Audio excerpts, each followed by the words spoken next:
Semua Bapak, Ibu dan jamaah sekalian yang hadir pasti mencintai Nabi Muhammad. Saya yakin dan tidak diragukan cintaan jamaah kepada Nabi Muhammad. Tapi bukan itu yang saya harapkan, bukan itu yang saya tunggu. Yang saya harapkan bagaimana Nabi Muhammad mencintai kita. Kalau Nabi Muhammad mencintai kita, berarti ibu-ibu selamat dunia akhirat. Terjamin dapat syafaat Nabi Muhammad. Terjamin husnul khatimah. Terjamin menjadi ahli surga. Karena tidak mungkin Nabi Muhammad mencintai seorang ahli neraka. Tidak mungkin Nabi Muhammad mencintai seorang yang su'ul khatimah.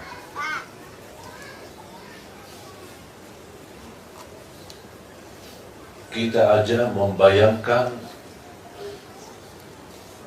sudah merasa tersentuh hati kita. Ini baru hayalan saja. Bahkan sebagian besar yang menangis. Yang saya bayangkan kira-kira gimana Mu'adz radhiyallahu anhu itu sendiri.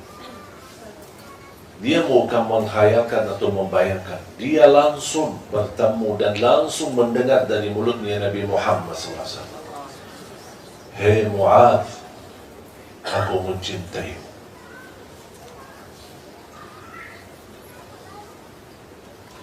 Bagi Mu'adz radhiyallahu anhu, dengan ucapan ini, saya yakin dia tidak pernah merasa bergembira sebagaimana saat dia mendengar ucapan Nabi Muhammad kepadanya.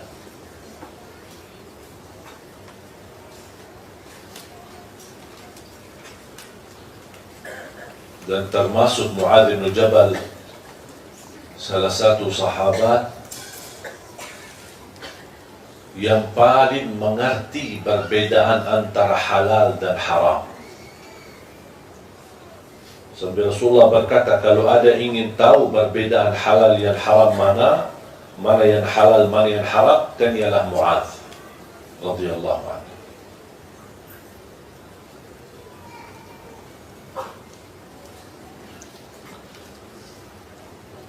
Mudah-mudahan kita semua bisa bergabung bersama Nabi Muhammad di hari kiamat. Menatap wajahnya, bisa kita menghantarkan orang tua bertemu dengan beliau sebagaimana yang dilakukan oleh Sayyidina Abu Bakar radhiyallahu anhu. Sayyidina Abu Bakar duluan masuk Islam sebelum orang tuanya. Berjuangan lama baru dia bisa mendapatkan orang tuanya menerima Islam. Ketika orang tua berkenan menerima Islam dan ingin mengucapkan kalimat syahadat, Sayyidina Abu Bakar berkata, ayo saya bawamu kepada Rasulullah SAW. Ketika Rasulullah SAW melihat Sayyidina Abu Bakar aja lebih tua daripada Rasulullah dari segi umur. Tapi coba bayangkan, kira kalau Sayyidina Abu Bakar lebih tua, apalagi bapaknya Sayyidina Abu Bakar. Ketika Abu Bakar radhiyallahu anhu membawa bapaknya atau orang tuanya kepada Rasulullah SAW, Rasulullah SAW langsung berdiri dan berkata, hei Abu Bakar, kenapa tak kasih tahu kami biar kami yang datangi orang tuamu?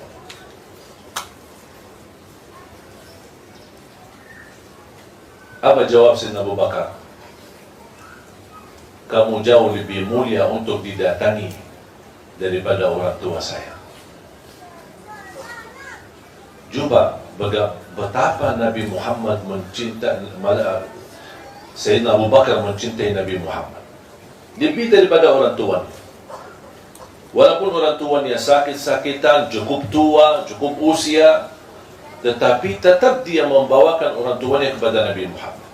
Nabi Muhammad justru meminta, coba kalau anda kasih tahu kami yang datang. Tidak apa-apa, kami datang. Itulah tawadhu Nabi Muhammad SAW.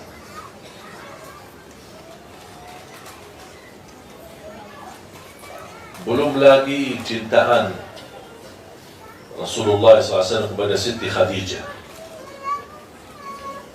Jangan kepada Siti Khadijah sendiri, bermulia akhlaknya Nabi Muhammad bersama kawan-kawannya, teman-temannya. Siti Khadijah, Rasulullah SAW sangat luar biasa mulia akhlaknya demi cintaannya kepada Siti Khadijah. Sampai pernah satu saat Rasulullah SAW bersama Siti Khadijah didatangi malaikat Jibril. Rasulullah SAW berpisah sebentar, sesaat bersama malaikat Jibril, dan malaikat Jibril berkata, itu Khadijah ya? Kata Rasulullah SAW, ya Khadijah, istriku. Sesudah Rasulullah SAW menerima wahyu, malaikat Jibril menyampaikan, mohon ya Rasulullah, titip salam aku kepada Khadijah. Malaikat Jibril kirim salam kepada Siti Khadijah. Betapa mulianya Siti Khadijah. Pertama wanita yang memperjuangkan Islam di saat pertama wahyu turun. Pertama wanita yang menghabiskan hartanya untuk menolong Islam dan menolong Rasulullah SAW. Dan sebagian ulama, bahkan sebagian besar ulama berkata, kalau bukan perjuangan Siti Khadijah, kita tidak bisa kenal Islam. Fantas dapat titipan salam dari malaikat Jibril.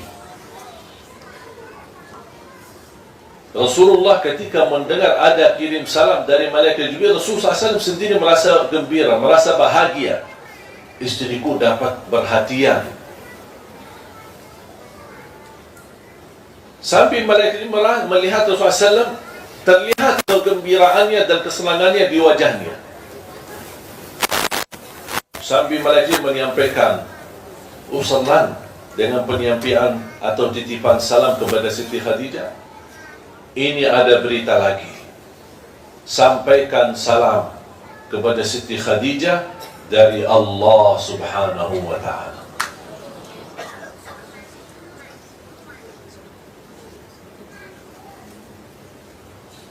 Ketika Rasulullah SAW bertemu dengan Khadijah radhiyallahu anha, dia menyampaikan ada kirim salam dari malaikat Jibril.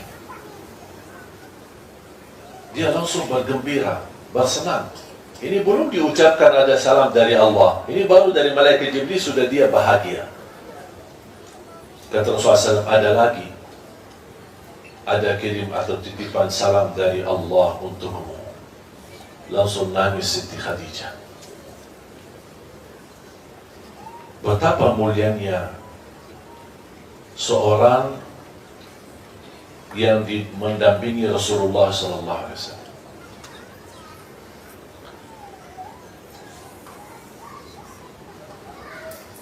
Belum lagi cerita cinta Nabi Muhammad kepada Aisyah radhiyallahu anha. Betapa luar biasa cintaan Nabi Muhammad SAW. Menurut saya, cintaan Nabi Muhammad kepada Siti Aisyah itu menjadi pelajaran bagi setiap generasi. Cinta sejati, cinta yang tulus, cinta yang ikhlas. Setiap saya baca kisah-kisah cintaan Rasulullah kepada Siti Aisyah, kita masih jauh. Masih jauh. Bukan manusia yang biasa yang bisa memuliakan seorang istri. Apalagi istrinya memiliki keturunan, memiliki anak-anak. Itulah cintaan yang menantarkan kata sakinah, mawaddah, warahmah. Cintaan yang abadi, cintaan yang hakiki, yang kita semua mengharapkan. Bukan hanya cintaan suami kepada istri atau cintaan istri kepada suami. Bahkan kita harap lebih daripada itu semua. Walaupun ini menjadi salah satu langkah kita mencintai seorang karena Allah, bukan karena kelebihannya, bukan karena hartanya, bukan karena jabatannya. Yang membuat cintaan kita hakiki adalah karena cintaan kita kepada Allah karena Allah Subhanahu wa ta'ala. Aku cinta istri karena Allah, aku mencintai anak-anakku karena Allah. Itu yang membuat saya menjaga cintaan itu menjadi abadi. Sampai kita akan datang satu saat, kalau kita bisa menjaga cintaan kita semuanya karena Allah Subhanahu wa ta'ala, akan datang satu saat kita mendengar berita gembira dari Allah Subhanahu wa ta'ala. Apa berita gembira dari Allah bagi orang yang mencintai sesama karena Allah? Apa itu orang tua kita? Apa itu keturunan kita? Apa itu suami kita, istri kita? Inna Allah idza ahabba 'abdan nada malaika Jibril. Kalau Allah mencintai seorang hamba, Allah tidak mungkin bisa mencintai kita sebelum ada bukti cintaan kita, segala cintaan kita karena Allah.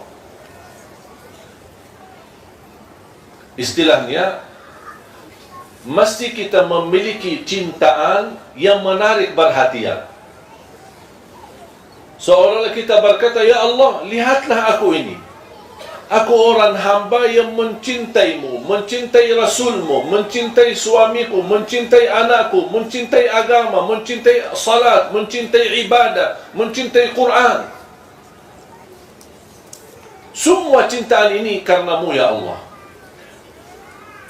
Bukan hanya ucapannya, tapi perilaku kita akan dapat balasan dari Allah. Kalau Allah mencintai seorang, Allah panggil malaikat Jibril. Ya malaikat Jibril, aku mencintai fulan bin fulan, atau fulana binti fulan. Aku mencintai dia. Cintailah dia. Malaikat Jibril ikut mencintai dia.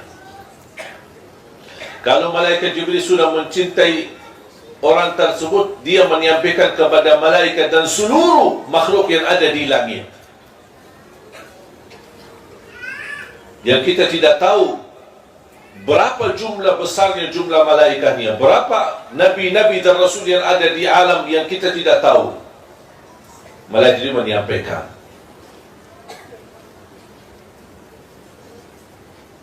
hei penduduk langit, ahlus sama, ahli langit, Allah mencintai fulan bin fulan, fulana binti fulan, dan aku mencintai mereka. Cintailah kalian terhadap mereka. Disitulah dicintai oleh semua yang ada di langit. Allah mencintainya, malaikat Jibril mencintainya, dan semua hamba-hamba Allah yang ada di langit mencintai. Selepas itu, apa yang akan terjadi? Kalau ahli langit mencintai kita, akan Allah wujudkan al-qabul di muka bumi. Kemanapun kita berada, disayangi orang, disenangi orang, dihormati orang, dimuliakan orang, dimanapun kita berada, biarpun kita ke negeri asing. Dan kadang-kadang kita di salah satu tempat, misal lagi jalan sama keluarga, mungkin di tanah suci, lagi umrah atau haji, atau lagi di satu tempat, misal lagi jalan-jalan kemana, ada satu kejadian, tiba-tiba ada orang kita tidak kenal datang menolong kita, menurusi kita, menantarkan kita. Itu bukan sesuatu yang terjadi kebetulan. mudah-mudahan menjadi tanda Allah mencintai kita. Makanya Allah menghantarkan orang yang mampu menolong kita. Banyak yang terjadi di muka bumi ini, ada tanda-tandanya, tapi tidak semua bisa mengerti tanda-tanda itu. Ketika pun kita memiliki kesalahan, memiliki kekurangan, dan kita mendapatkan ujian, jangan ada yang merasa Allah tidak mencintai saya lagi karena saya terus ujian, habis ujian lagi, selesai dari ujian jatuh kepada ujian lagi. Justru itu tanda Allah masih peduli kepada kita. Yang Allah tidak pedulikan orang yang tidak pernah Allah perhatikan, menjadikan hidupnya sia-sia, menjadikan hidupnya sengsara, tidak pernah diuji, dibiarkan begitu saja. Dalam keadaan senang dibiarkan, dalam keadaan apa dibiarkan sama Allah SWT. Itu yang paling bahaya. Tapi ketika kita diuji, justru tanda itu Allah masih ingat sama kita. Allah masih ingin memberikan teguran, tapi dengan cara Allah, supaya kita bisa muhasabah diri, bisa lebih dekat. Barangkali selama ini kita lebih tergantung kepada makhluk. Allah ingin melihat kebaikan kita. Kita orang yang baik, orang yang mulia, tetapi kok kenapa selama ini masih tergantung dengan makhluk? Allah kasih ujian supaya ujung-ujungnya apa? Yang anda sebutkan bukan hei fulan, fulana, tolonglah aku, tapi tidak. Akan datang satu saat yang keluar dari hati dan ucapan lidah kita, ya Allah, tolonglah aku. Itu bisikan yang istimewa karena keluar dari tulus hati kita, ikhlas, dan itulah yang ditunggu oleh Allah Subhanahu wa ta'ala. Dan semakin mulia cintaan kita kepada Allah dan kepada segala sesuatu yang baik, kebaikan, perjuangan kepada Islam, kepada amal salih, kepada amal jariyah, kepada Al-Quran, kepada tahajud, kepada salat duha, kepada puasa sunnah, silaturrahim. Cintailah amal kebaikan, bukan karena diperintahkan, tapi kita mau melakukannya karena aku cinta mendekatkan diri kepada Allah Subhanahu wa ta'ala. Kalau kita aja dekat sama raja, atau sama orang pejabat tinggi, atau sama orang yang mulia, kita merasa berbahagia. Gimana kalau kira-kira kita menjadi orang yang dekat sama Allah? Berarti doa kita diijabah, hajat kita dikabulkan, masalah kita diangkat, apapun yang kita hadapi akan diselesaikan oleh Allah Subhanahu wa ta'ala, karena kita termasuk golongan yang dicintai Allah. Dan mungkin Allah mencintai seorang, tapi Allah membiarkan begitu saja.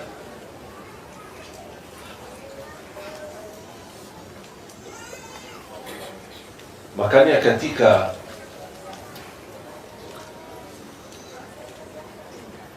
saya bersalawat,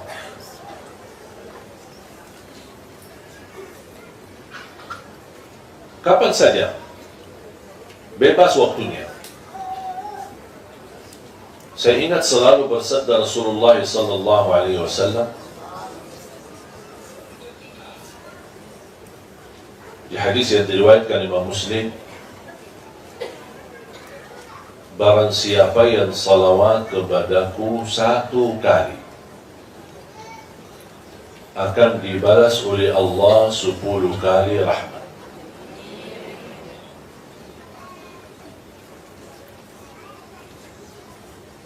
Betapa kita sangat membutuhkan rahmat dari Allah. Tahu tak rahmat? Apa? Kasih sayang. Mau nggak disayangi sama Allah? Balbaniyalah salawat. Saya tidak menemukan amal saleh, apa itu baca Quran, apa itu tahajud, apa itu puasa, apa itu amal jariyah, banyak macam-macam amal saleh kan.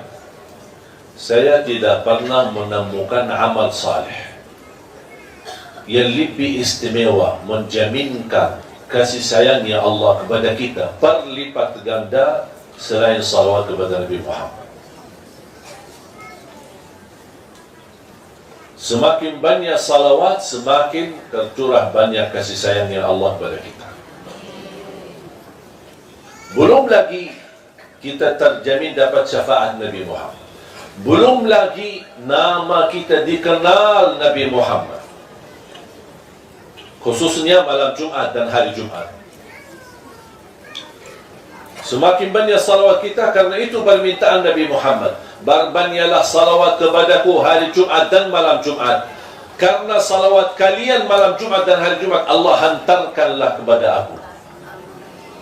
Berarti kalau ada malaikat yang membawa salawat kita, karena begitu banyak salawat kita kepada Rasulullah, pasti Rasul kenal sama kita. Karena tidak mungkin malaikat berkata, ini salawat dari Indonesia. Pasti malaikat berkata, ya Rasulullah, ini salawat fulana binti fulan. Jadi nama kita dikenal sama Rasulullah. Kalau nama kita dikenal sama Rasul, jangan khawatir. Nanti Rasul bakal cari kita nanti di hari kiamat. Karena dia sering mendengar nama kita. Sering.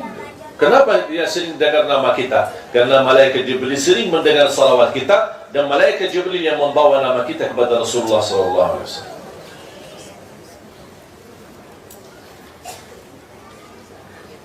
Makanya jamaah sekalian, jangan merasa bosan bersalawat. Sepanjang waktu, sepanjang saat, salawat menjaminkan husnul khatimah. Salawat menjaminkan rahmat dari Allah. Salawat menjaminkan syafaat. Salawat menjaminkan selamat dari kematian buruk. Salawat menjaminkan selamat dari kematian mendadak. Salawat menjaminkan selamat dari kecelakaan. Salawat menjaminkan terkabul hajat kita. Salawat menjaminkan kita dekat posisi kita sama Rasulullah nanti di hari kiamat. Salawat kita semakin banyak besar pahalanya di sisi Allah. Diangkat derajat kita, dihapuskan dosa, terkabul hajat, terjamin doa kita diijabah oleh Allah Subhanahu wa taala. Dan setiap saya melakukan amalan, saya selalu rasakan ingin meniru Nabi Muhammad sallallahu alaihi wasallam. Saya berpakaian baju dalam maupun baju di luar, saya selalu gunakan tangan yang kanan dulu baru. Kenapa? Sunnah. Terus ada lagi? Karena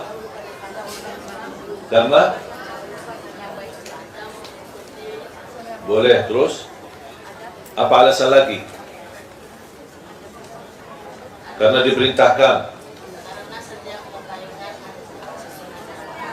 Karena setiap kebaikan dimulai pakai kanan. Ada lagi?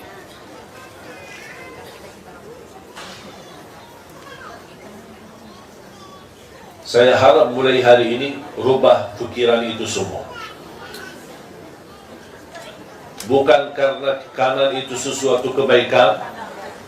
Segala kebaikan kita mulai pakai tangan kanan. Bukan karena itu sunnah. Bukan karena itu dianjurkan atau diajarkan. Bukan karena itu diperintahkan. Tapi jadikan, kenapa saya melakukan ini? Karena saya ingin meniru Nabi Muhammad. Rasakan itu. Bukan karena sunnah, bukan karena wajib, bukan karena diperintahkan, bukan karena segala sesuatu yang baik dimulai dengan tangan kanan, tapi kita mau seperti ini karena saya ingin meniru Nabi Muhammad. Kenapa saya berpakaian pakai tangan kanan dulu baru yang kiri? Saya ingin meniru Nabi Muhammad karena Nabi Muhammad seperti itu. Kalau saya makan pakai tangan kanan, kenapa? Karena saya ingin meniru Nabi Muhammad. Kalau saya mandi, kenapa saya siram air ke sebelah kanan dulu, baru ke sebelah kiri, baru ke seluruh badan? Walaupun ada di bawah syawar ketika mandi, tolong jangan langsung di atas kepalanya, tapi mulai dari Biar airnya kena ke sebelah kanan, baru geser lagi ke sebelah kiri, baru seluruh badan. Kenapa saya melakukan ini? Karena Nabi ingin meniru Nabi Muhammad. Kalau saya tidur, saya letakkan berbaring ke sebelah kanan dan meletakkan tangan saya di bawah. Itu buat apa? Saya ingin meniru Nabi Muhammad SAW. Saya masuk masjid, membawa kaki yang kanan dulu, baru yang kiri. Kalau saya keluar masjid, kiri yang dulu, baru yang. Kenapa saya melakukan ini? Ingin meniru Nabi Muhammad SAW. Ingat ya, bukan karena itu sunnah, bukan karena itu dianjurkan, bukan karena itu sesuatu yang baik, atau segala sesuatu yang baik dimulai dengan kanan, tapi saya melakukan ini semua karena ingin meniru Nabi Muhammad. Kos kaki. Juga berarti kita bisa membawa Nabi Muhammad dalam segala aktivitas kita. Walaupun hanya sebatas pakai kos kaki, saya ingat kanan yang dulu baru yang kiri karena saya ingin meniru Nabi Muhammad. Bagi sandal, bagi sepatunya, kanan yang dulu baru yang ingin meniru Nabi. Bahkan termasuk anak-anak kita.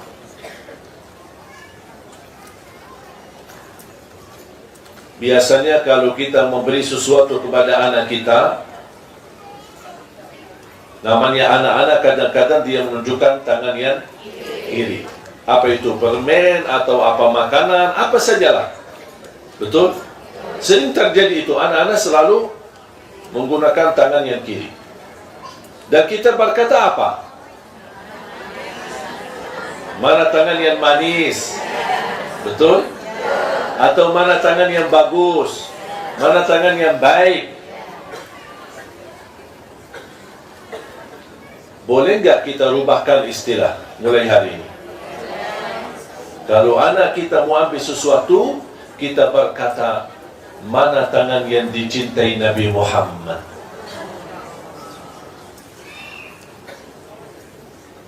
Mana yang dicintai Nabi Muhammad? Supaya dari kecil dia tertanam meniru Nabi Muhammad dalam segala hal. Walaupun dia masih anak-anak tidak tahu apa itu Nabi Muhammad. Tak apa-apa. Kita ajarin. Kita kuatkan hubungan batinnya, hatinya. Hubungan baik sama Nabi Muhammad. Semakin dia dewasa, semakin dia besar, dia akan tahu segala perilakunya dia ternyata meniru Nabi Muhammad. Dia akan pasti mencari tahu siapa ini Nabi Muhammad. Ternyata Nabi Muhammad adalah teladanku.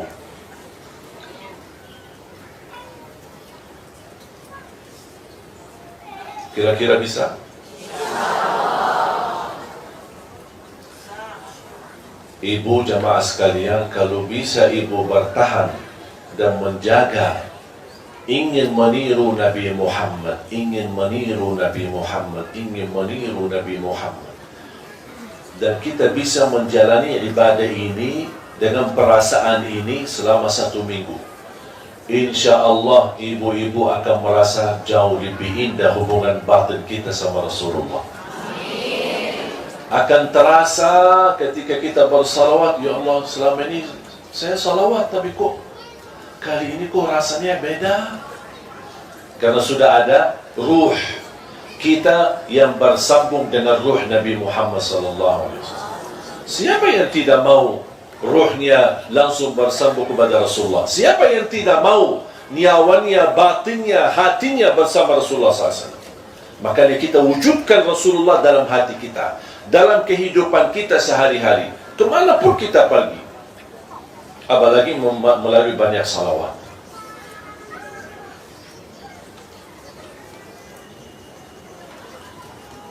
Saya akhiri satu cerita. Betapa Nabi Muhammad tidak pernah lupa sama kita. Walaupun dia di posisi sangat istimewa, kadang-kadang keistimewaan yang kita dapat membuat kita lupa diri, jangankan lupa orang lain. Ketika Rasulullah SAW Isra Mi'raj, dibawa oleh malaikat Jibril, menembuskan 7 langit, lapisan langit 1, 2, 3 sampai 7. Di langit yang ke-7 bertemu dengan Nabi Ibrahim, bersandar di Baitul Ma'mur. Apa itu Baitul Ma'mur? Kaabahnya langit. Karena ada Kaabah di langit, ada Kaabah di bumi. Dan posisi Kaabah di langit sama persis di atas Kaabah yang di bumi. Dan di Kaabah yang langit ini yang ditawafi oleh malaikat. Sekali tawaf 70,000 malaikat. Nabi Ibrahim bersandar kepada Baitul Ma'mur. Nabi Muhammad melihat. Dan setiap 70,000 malaikat selesai tawaf, bergiliran kan ada malaikat lain. Mereka geser, malaikat 70,000 lagi malaikat baru tawaf.